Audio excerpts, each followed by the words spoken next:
G'day people. Been very busy, and because I've been busy I haven't made any videos, but I'm just working through all the detectors, R&D, fixing things, even getting these things in the fix now. So yeah, I'm going to keep working away and chatting. So basically it's just a shot of the workshop, and you can see how much coffee I drink with the evidence. I'll get rid of that. I'll put that back up there and back up there, and continue on. So yeah, I've just working on this 5 at the moment, 5,000 that is, and yeah, just trying a few tricks. I've actually learnt some, well, actually not learnt, you know, you have an idea of things and you go, no, that's basically not textbook, so you don't really do it. And you go, no, I'll try that anyway. And you sort of you know, find a different result than what you're expecting. It's a little bit interesting when things like that happen. But anyway, I'm just doing this at the moment, this 5. This is the test 5. Now, this 5 is running about double the amount of gain, just under double the amount of gain that a normal 5 would have. So that's what I'm doing at the moment, and I'm running this at I'm running this at a fairly high frequency, but I've got a way of making it go even higher. I just got to be careful how I do it. And yeah, this one I'm just doing some tests in manual tune, and manual tuning. I mean, it's basically variable frequency on this, and just got to get the test targets out. We're going to see how it ground balances, and just make sure it behaves. That's the whole trick on this.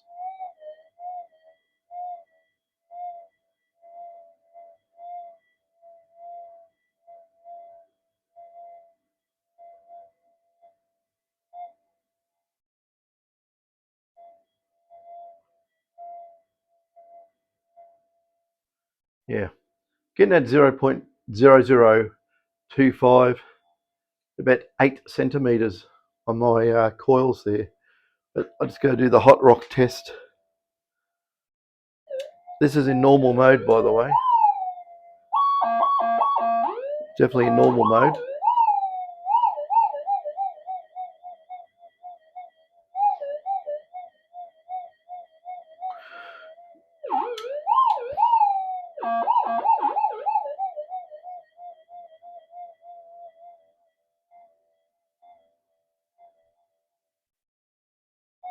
Got rid of the hot rock. That's the important thing.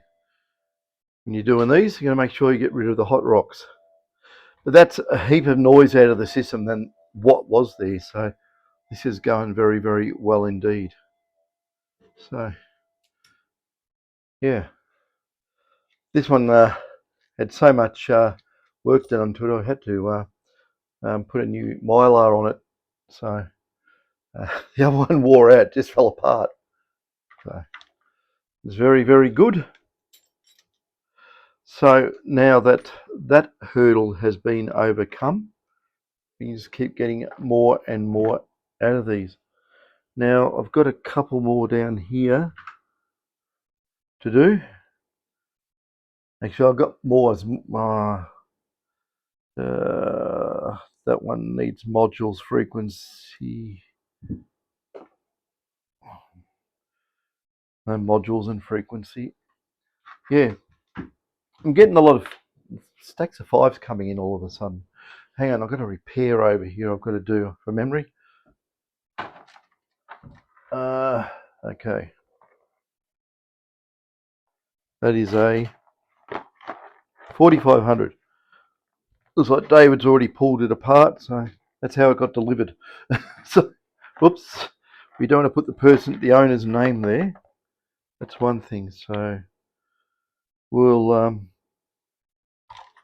carry on with that. Okay.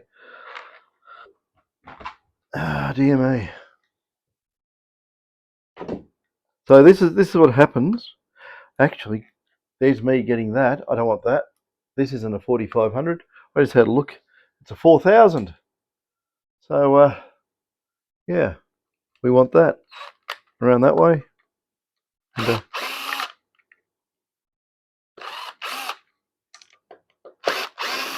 okay, this is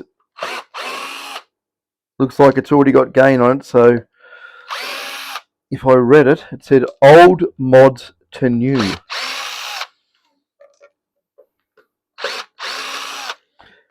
Make sure you always use electric screwdriver, otherwise you'll be there for 10 minutes undoing screws.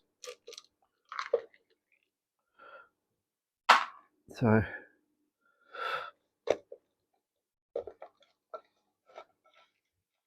and there we go. So that is a 4000, and it's got old mods in this, which were probably done by looking at that. We probably did this about 10 years ago, something like that. It's very old boards in there. So we'll just see how the performance is. How about we try that out?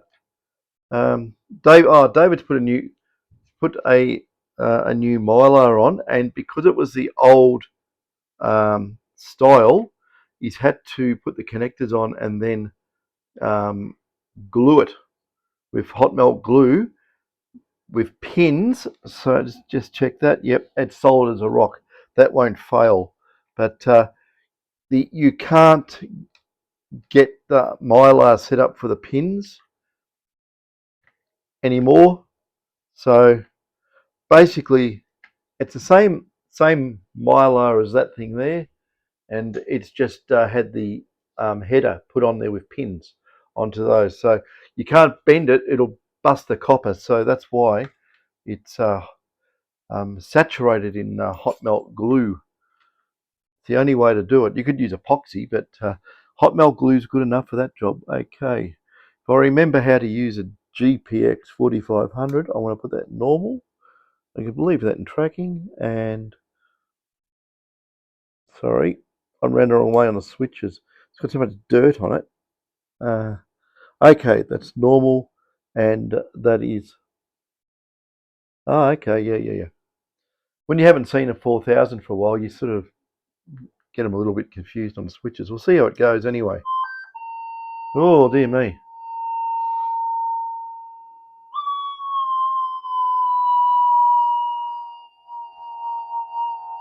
Okay, what I'll do with that.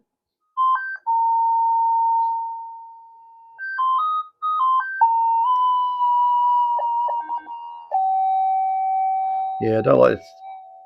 It's loud. I don't like that screaming tone. But straight off the bat, sounds pretty quiet, but I bet you the gain's all the way down.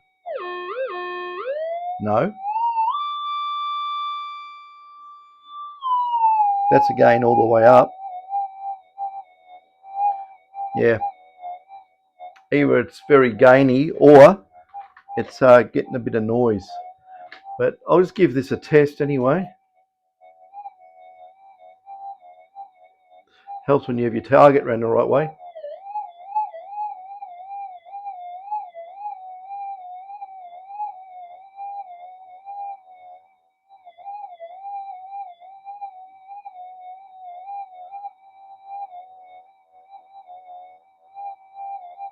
Yeah. Instead of getting it at about 8, what we were getting on the other one in normal, we're getting it at 4. So, like I say, that's 10-year-old modifications. And if you want to see something really interesting, hang on a second, I can show you this. I'll make some room because down there I've got a 5000 that's come in, stock standard. I'll just show you how insensitive a stock standard 5 is. Yeah, I better put it in the tray. So don't step on it. Anyone, don't step on that. Okay, that's a 5000, brand new. Well, it looks brand new, doesn't it? If you can see that, it looks brand new. Not going to show the name on it though. I have to turn it around that way so you're going to see the name on it. Hang on a sec. I'll put the name on that side and you won't see it. I just don't want to advertise people having their detectors here, just in case. For whatever reason, I don't know, but I just respect the privacy. If you don't want anyone to know, I think this is brand new. It looks like it's never been touched. Anyway, we'll find out. We'll set it up. Deep, normal.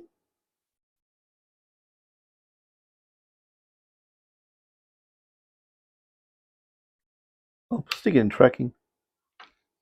I'll just reset it back to factory default.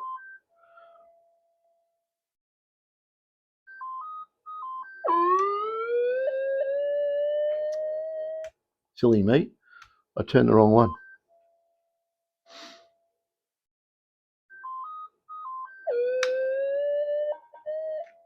Okay, that's factory default. So we'll have a listen to this.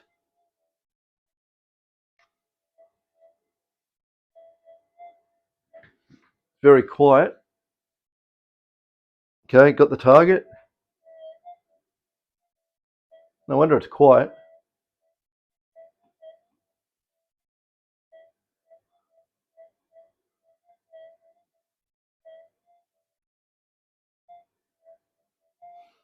It's lucky to pick that up at 2.5 centimeters. Even the old mods in the 4000 were killing that because we're using normal mode. It's all the same. We're not using fancy modes.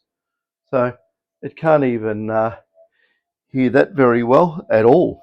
That's quite amazing. Yeah. So yeah, sometimes quiet can equal deaf as a post. But like I say, that's that. They can go back down there that way. That one can turn around too. Just in case. Yeah. Okay. There's one that I've done here. Now, this one here's just being done. It's going back to the customer, and no names on it. Good. It's making sure names in the box. But I do have them marked on the inside just in case they ever get muddled up. We know whose is whose. But this one here, we'll start her off. Just make sure, okay, we're in tracking. Cancel. Sounds like a jet engine starting up. Mono. It's in special. Put it in normal. And deep.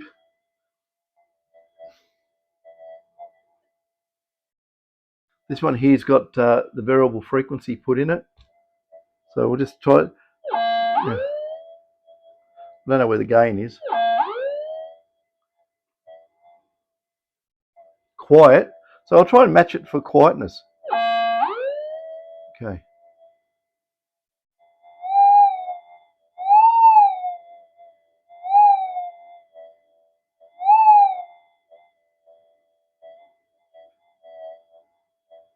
Okay. That's about, the gain is about 1 out of 10. It's very, very low. But we'll see if I can get this tiny little thing in normal mode.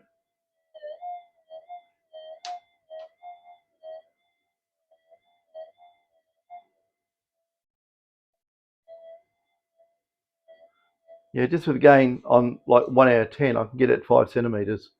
So it absolutely kills a stock standard one. But what if we crank it up? I'll just turn this down while I do that. How about I turn it flat out? Okay. Okay, this is the gain, flat out. This is full on the front gain. So in here, it's going to definitely pick up noise. Out in the field, it won't. I have checked, it's not self-generated. So you get a screaming signal, but that's not the main thing.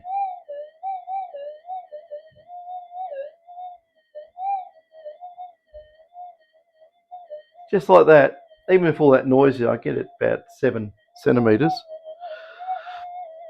But how about we just turn the gain down a bit? That'd be about 8 out of 10.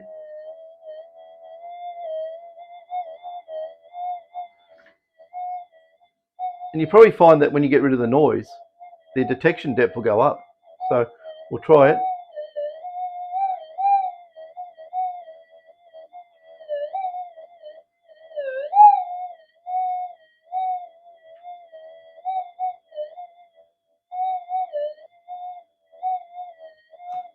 Still a little bit too much noise. About 6 centimeters.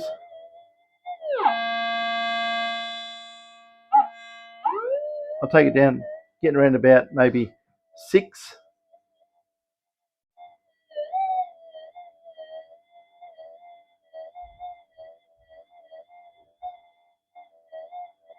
Six and a half.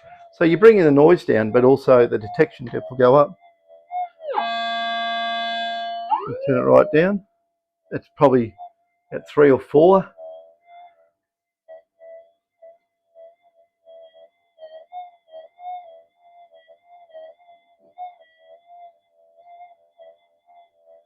About 5. So it's quite perky. Might be on a noise frequency, I don't know. What else we want to do on this? Front of special. Special is always noisy. Just the way it works.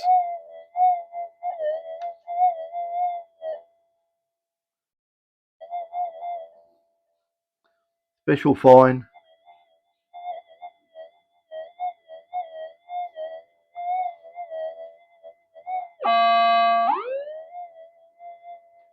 Even special fine, I'll just turn it down to zero gain.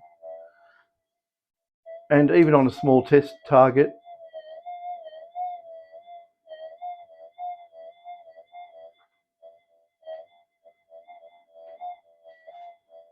about 3.5, and that's 0 gain.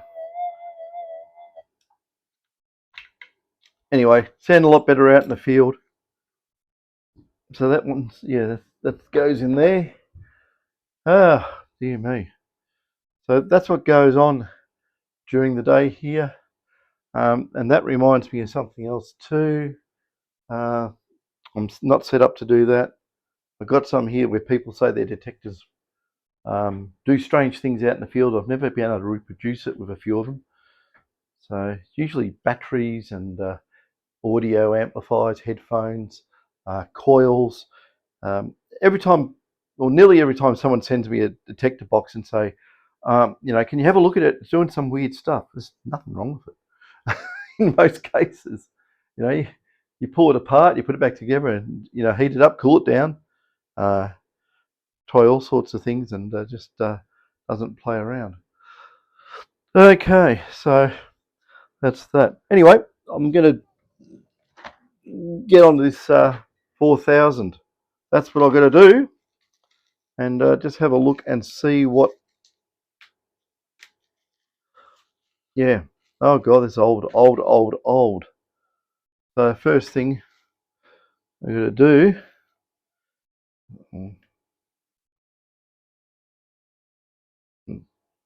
Pull that one off. That one's still got glue on it. Okay, you want to know how to get rid of hot melt glue, isopropyl alcohol. Spray it on. It's never been off. And bang, break the seal like that. Glue falls off, and it's still stuck there, but that's all right. You probably can't see, but that's the old pin header type. If you look here, that was glue stuck there on that one, and that's the glue stuck here on this one. There. Not that you can probably see because I've got that doing a pretty wide shot on the old boards. Same again. isopropyl under. Isopropyl will not hurt anything, so it's always a good thing to give it a good squirt, let it soak a little bit, 10 seconds, something like that, and 1, 2, 3, and off she comes. So off goes the board. This one's got speed up diodes on it and stuff. This is really ancient. This is an ancient board, but it was still going quite well. Anyway, we must remove, because this one here is going to get from the old to the new. And just so, do it accurately, I'll use these magnifiers, get right in close, and yeah, basically get in there and start removing wires. Disconnect all that from the power supply. We even got gating in this one too. We put gating in it. Out of the way. Positive output. Okay.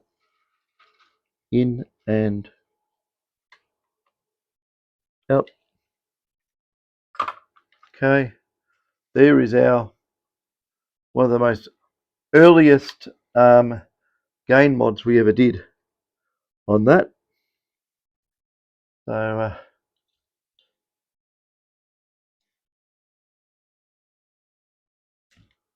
I don't think we're going to recover much off this, if anything. Give it a squirt of isopropyl.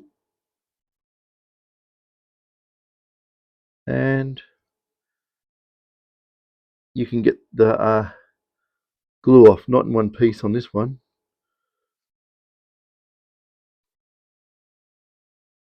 Off you come. Come on.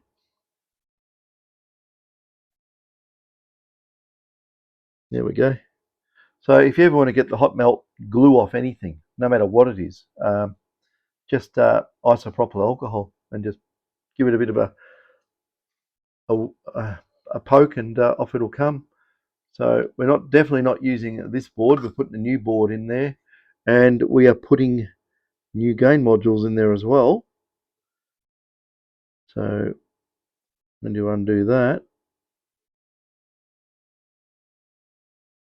you ever notice when you have solder sit for a while, it gets a bit, it sort of gets an oxidized coating, and you can't get the heat through it. So just dab a bit of fresh solder on it. There we go. Straight away it melts, and off you come. So that's that, and that one there. Don't want to heat that up too much around there. Heat that up and take it off. There you go. One old board. So in here, if you can see, we're going to take all this out and redo it. It's a little bit different than the later GPX detectors. You can see the whole, I don't know if you can see, but the whole layout of the board's different. It is completely chock-a-block full of MELF resistors. So, but I'll tell you what, the 4000s work really well. They are a good detector. Yeah. Very good indeed.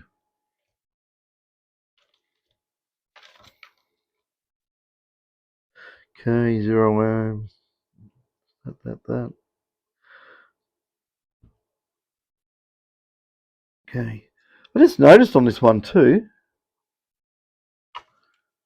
that is the chip here called an ADG 333,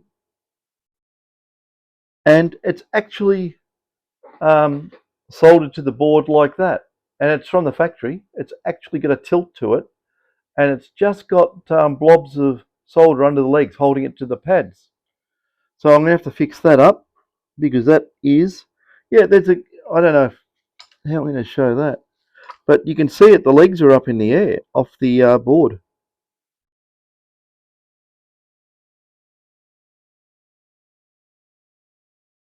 No, well, Well, actually, what I can do, if you do have an IC that is sitting up like that, if you've got a nice hot iron with a good tip on it, what you can do, I'll just do it on here.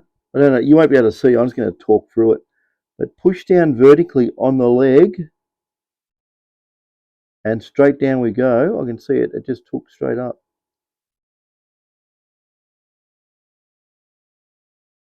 You might have to do this twice because the whole thing wants to stay up. Here comes Zachary. Say hello, Zachary. Here we go. Yeah, so, oh gee, they don't even look like they're connected properly. Weird.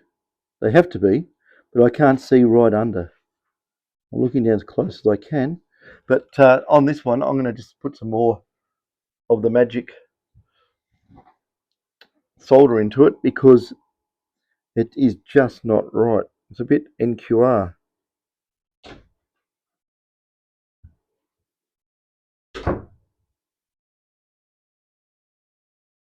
This doesn't even want to.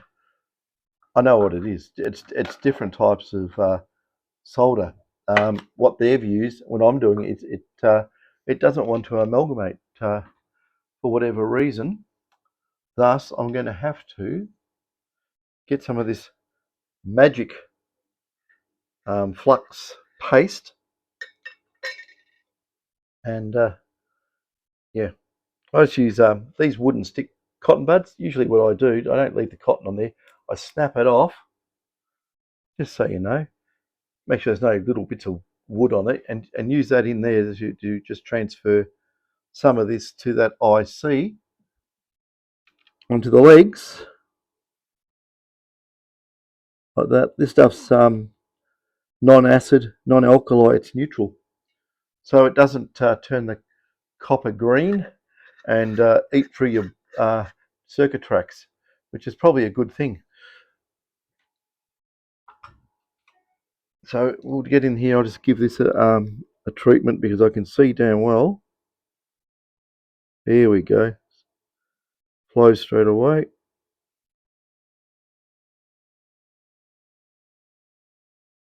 Yeah. I could do this with a hot air gun, but you're overstressing the components when you do that, so I don't want to do that. People do, but there's no need. There we go. You know, once I had a board on a detector. This is quite funny. That it was an old GP, and the fellow was saying it was intermittent. It was working, and then it wasn't working. And the interesting thing was that trying to recreate the fault, I just got the board and gave it the slightest flex, and it went nuts and started working. And upon inspection and removing some of the white paint, there was one IC, and can't remember which one it was, but I know it was one of the bigger ones. It never was soldered. The solder mask, or whatever they use when in the process of putting the components on, it never had solder paste put on the pads, and the IC was just a press fit resting on the pads and working. The slightest movement broke the connection and made it again. So I thought it was really funny. That was a production fault, and I think going back 15 years ago or something, I think yeah, I took photos of that and sent it into Minelab because you don't want all your detectors going out the door like that, or any of them. But it was some sort of masking process that was a bit cockeyed. On this detector too, if you can see, the capacitors here have excessive wobble because the existing hot melt glue from the factory is all broken. And yeah, if that's in your car, bounce down the road, wobble, wobble, wobble to break the legs off. Eventually, the legs will break, and you won't know why your detector's not working until you touch it and it falls off the board. But that is, yeah, that's very loose actually. I think I might give it a touch of isopropyl and fix it up properly because it's not doing anything. Okay, give it a bit of a soak, and oh, like I say, it's not held by anything. All the stuff's just falling off. There we go.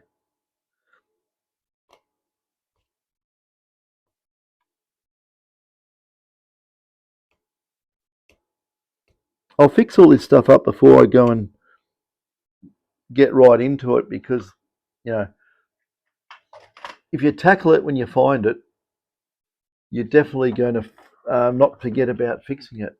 So I'll just crank the glue gun on and hopefully it heats up. But I'll just make sure, yeah, it's the small transmit driver transistors come away too from where it's stuck onto the big cap here. The cap's got a wobble to it as well. So I might as well just get that off there as well. You got to remember these detectors are old, so you know expecting hot melt glue to stay put after how many years? It's probably a big ask. Yeah.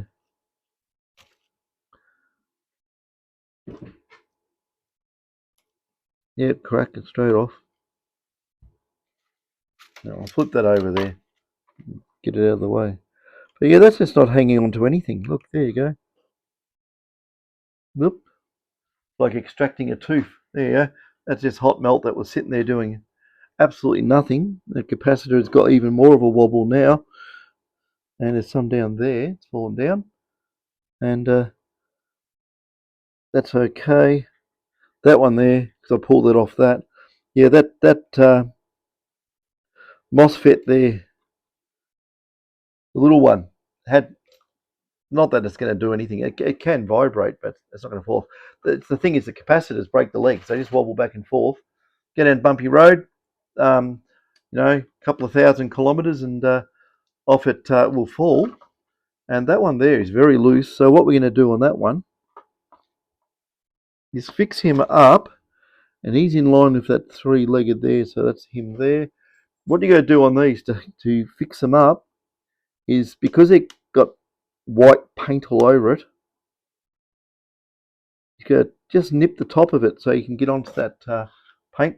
And the best thing to do is put a bit more solder on those little connections there so you can tin it, actually get some flow onto it.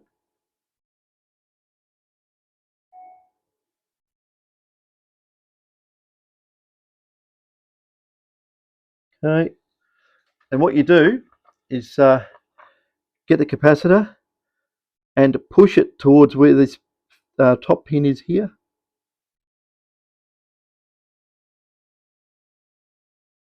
And you'll feel it go pop as it melts the solder. Oh, come on. I think they're using the high melting point solder on the stuff. Yeah. Depends what factory it came out of. There we go. And then we push down now on the bottom one. Get it sitting on its rubber bung a little bit harder.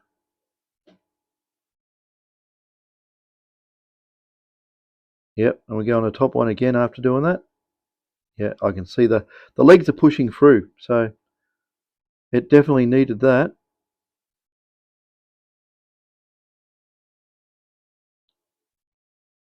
Okay. Now we'll check that for wobble. And yeah, it still wobbles, but it's not as bad. And the other one, oh, that's got a huge wobble, the second one now. So I've got to do that as well. Just be careful when you do these. You've got to, this capacitor, or I don't know if you can see, right next to that diode and the damping MOSFET, if that's live and you touch anything, it'll probably blow up the front end. So what you got to do with your snippers, see if we get a crack out of it. No, she's already discharged. Good. Some of these hold charge, and it'll blow up the speed up BC857 that's near the front end, and also it'll take out the MOSFETs. So that capacitor there, that one there, at the same position on all of the boards, you've got to short it out, or else you'll touch something and it'll just blow things up. So you got to be careful. Okay, that's good enough. I'll just get rid of some of the white paint off that. See, this is the thing when you're doing people's detectors for them, and you've got a bit of age on them, you can't just, yeah, someone's sneezing. I knew that could be. What happens is that if something goes wrong, you will wear it. So you might as well take care of it first, and then do what's required. So on that one there, tin him up a bit. There we go. There.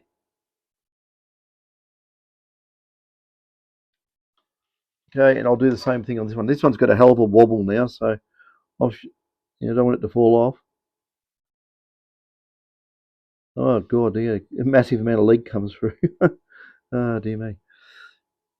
On that side, stand up. Oh, hang on, I'll get the iron sideways to get more heat out of it. And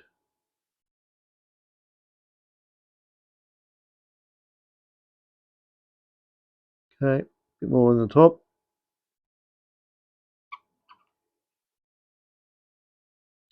Here we go. Keep the pressure on. Wait for the solder to drop off. Yeah, that's as loose as the other one now. So we got some hot melt glue coming out here. Got a bit of a droop, that one, but that'll do. No big deal. Normally, just make sure that everything is not dirty. Make sure it's clean. I sprayed it with isopropyl, so it should be right. Yep. I've got this set to 100 watts. We don't want cold glue coming out, half melted glue, because it won't stick.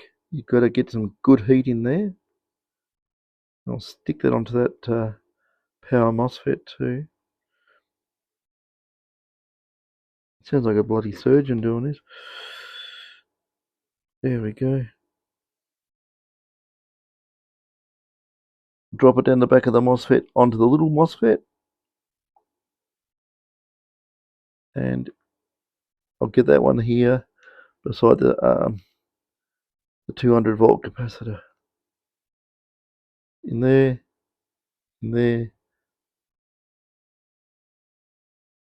run around there. And then I'm going to spin it around, do the other side, because it won't have any hot melt there either. So I just run a bead up here, do it slow, and get the heat in there. See what happens, a lot of people don't get the heat into the components. You're trying to hit with hot melt glue, and it won't grab. It looks like it's okay, but it'll just fall off. And on here, I'm going to put some extra. Now, as a rule of thumb, what I do on these, you got your switch mode transformer here, and you got your energy recovering inductor here, and they're very close to each other. And these things basically, switch mode one can what does it can actually cause the cores to vibrate. What I do, I just usually put it on the join here and squirt a bit of hot melt between them, like so. Don't need much. So if there's any rattly cores causing high frequency noise through subharmonic resonance in the ferrite or in the gapping or whatever, it shuts it up. So anyway, disconnect the hot melt glue gun. Don't need that anymore. And that's solid. There's no movement there, so that's all right. The other thing to be wary of on this too is on these 4000s. They got this electrolytic capacitor here lying down at where the power comes in. And I think there must have been, well, my opinion, must have been an issue with the size of the capacitor, the surface mount one they put in here. It probably wasn't enough value or enough capacitance doing the job, so they got rid of it and they've bent the legs on an electrolytic, stuck it there, and bent it over. But just make sure that's glued on there too, because that's a candidate to fall off the board if it's not glued on hard, and that's fine. It is actually glued on. They put a big blob of hot melt on that when they made it, and yep, it ain't falling off. You could redo it if you wanted to. That one's stable, that's solid, and that is solid as a rock now. That's good. So that is that part of it. If you want to fix up and clean up, if you want to be pedantic, get yourself some white nail polish, and where you've touched it with the soldering iron, there you go. You can clean it up like so. Put it there. So if you want the board to look like it's got a proper conformal coating, there it is there. This one's got variable frequency. So this is done a long time ago. What we could do there is just do the legs on that, and the devices around there that have been changed, and make it all look nice and white. So the board will look factory, more or less. Okay, so that's done. Now I have to go and remove all these bits in here. It's going to take a lot of time and effort to do, and I'm going to build up some modules and put in. There's a lot of work that goes into doing this. Actually, I'm going to build up 3 because it's going to need a new variable gain board,